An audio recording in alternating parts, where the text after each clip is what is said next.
जनप्रवास हे करतील की नाही तो भाग वेगळा.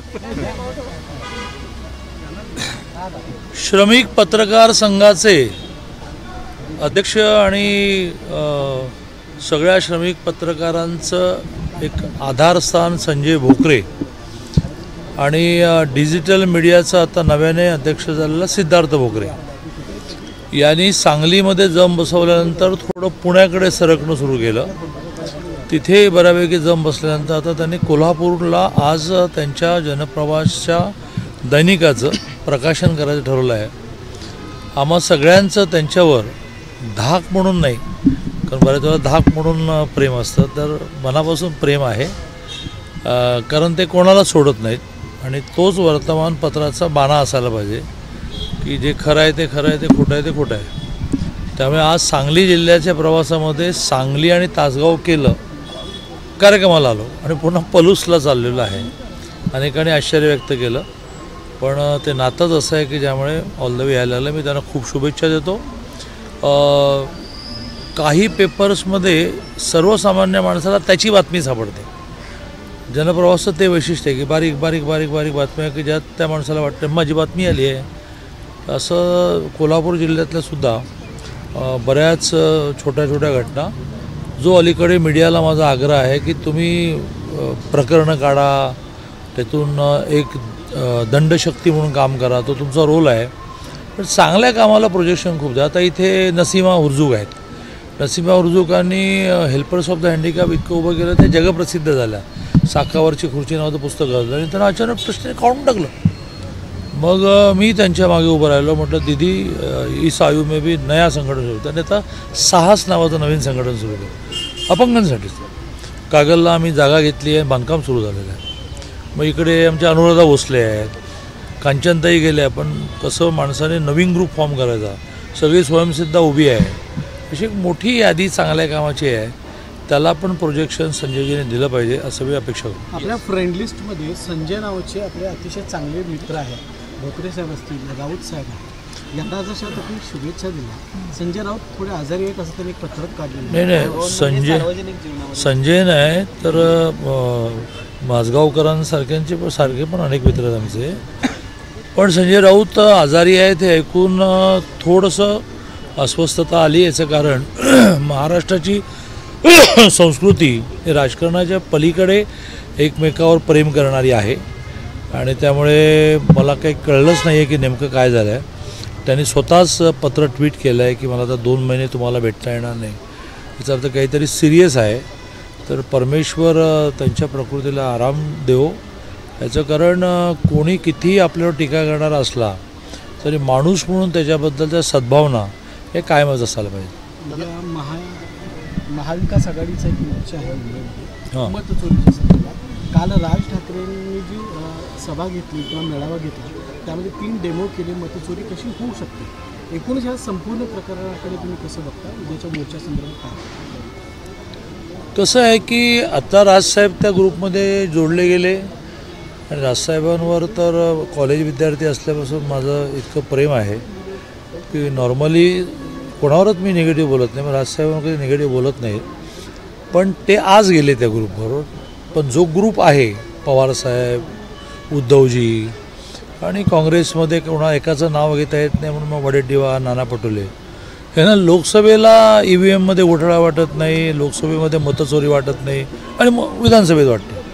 आम्हालाही धक्का होतच ना की बा 41 जागा सातत्याने लोकसभेमध्ये मिळवणार आहे आम्ही. 14ला 41, 19ला 41, इथं आम्ही 17वर कसे आलो.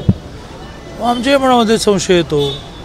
पण विश्वासच ठेवायला लागतो. काय झालेलं आहे की मोठ्या प्रमाणावर लोकशाहीमधल्या सिस्टीम्सवर आघात करतात. त्यातून अराजकतेकडे हे जाईल आणि मग हा भस्मासूर आहे आणि तो भस्मासूर निर्माण झाला की सगळ्यांनाच भस्मसात करून टाकेल. तर उद्याच्या मोर्चामध्ये मला ह्याला इंग्लिशमध्ये असं म्हणतात म्हणजे किंवा मराठीत आपण म्हणू की मनामध्ये एक आणि ओठावरती एक. जर मनामध्ये खरंच अशा प्रकारच्या गोष्टींमध्ये तुमच्या मनात राग असेल तर मग तो राग सदा सर्व काळ व्यक्त झाला पाहिजे. हां म्हणजे केजरीवाल हरले की मग म्हणायचं की ATMमध्ये आपल्या EVMमध्ये दोष. तर उद्याचा मोर्चा हा सर्वसामान्यांच्या दृष्टीने हा राजकीय स्टंट आहे. दादा, तुम्ही एक अभ्यासू नेते म्हणून राज्याला परिचित आहात.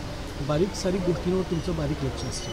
सध्या काल राज ठाकरे म्हणाले असतील किंवा इतर जण जे म्हणतात की यादीमध्ये जो घोटाळा झालेला आहे, उदाहरणार्थ मुंबई आयुक्तांच्या बंगल्यावर 500 लोकांची नावं आहेत, शौचालयावर एखाद्याचं नाव आहे. ही त्रुटी नेमकी कशाची आहे? BLOची आहे, अधिकाऱ्यांची आहे का आणि कुठल्या सिस्टीमची ही त्रुटी आहे? मी तुम्हाला एक सांगतो की ह्यांना हा नव्याने शोध लागला. माझ्या मतदारसंघामध्ये, कोथरूड विधानसभा मतदारसंघामध्ये 387च्या 387 बूथवर निवडणूक पूर्वसुद्धा एकन एक मत आणि एकन एक घर चेक केलं. कारण माझ्याकडे एक योजना दूत नावाची खूप स्ट्रॉंग रचना आहे. त्या प्रत्येकाला फक्त 5 बूथ असतात. त्या 5 बूथवरच्या 5000 मतं भागिले 4 म्हणजे 1200 घरांवर काम करायचं, सातत्याने काम करायचं. तर त्यात आम्हाला असं लक्षात आलं निवडणूक पूर्वच की 1000 संख्येच्या बूथवर 1000 मतं कधी नसतातच, 800च असतात. आणि आपण पर्सेंटेज हजारोवर काढतो.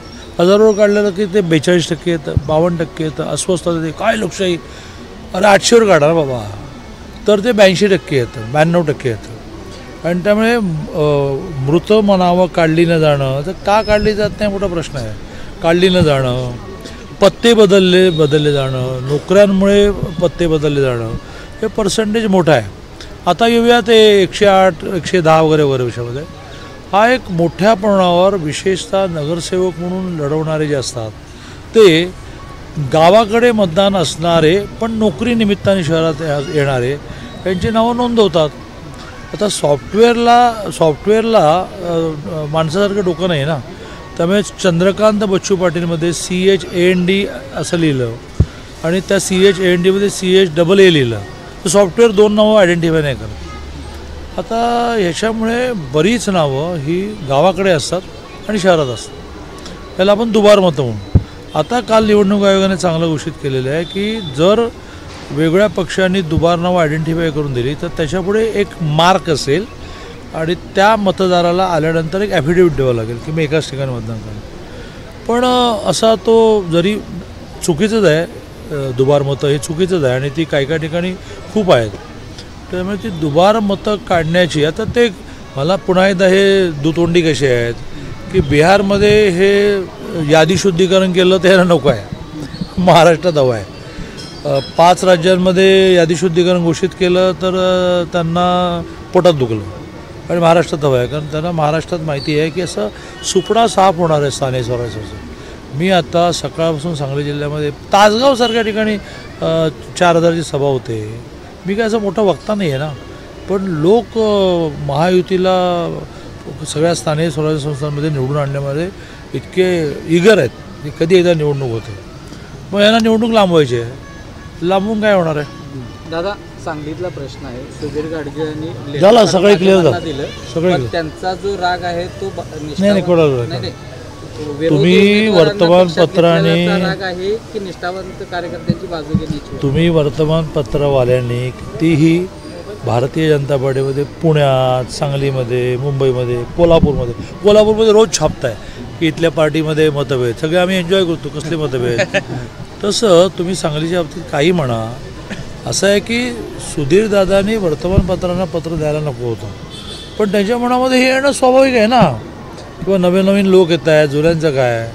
आज सकाळी मी जरा म्हटलं, हो दादा आठवड्यातून 2 दिवस मी येतो, माझ्यावर तुमचं इतकं प्रेम आहे की मॅक्झिमम वेळा तुम्ही माझ्याबरोबर असता, मलाही बरं वाटतं की दादा वेळ काढतात, तर विचारायचं ना तुम्ही. आणि आज सगळं त्यांना क्लिअर केलं की तुम्ही 22 फिगर आणली कुठून म्हटलं. 43 जागा BJPच्या, 6 जागा जयश्री वहिनींच्या, त्यानंतर 6 का 5 इंद्रिश नायकवड्याच्या, ही झाली महायुती. या व्यतिरिक्त जनस्वराज्याच्या सेटिंग नाही आहेत पण त्यांना काही हव्या आहेत. असं एकदा फिगर बाजूला काढू.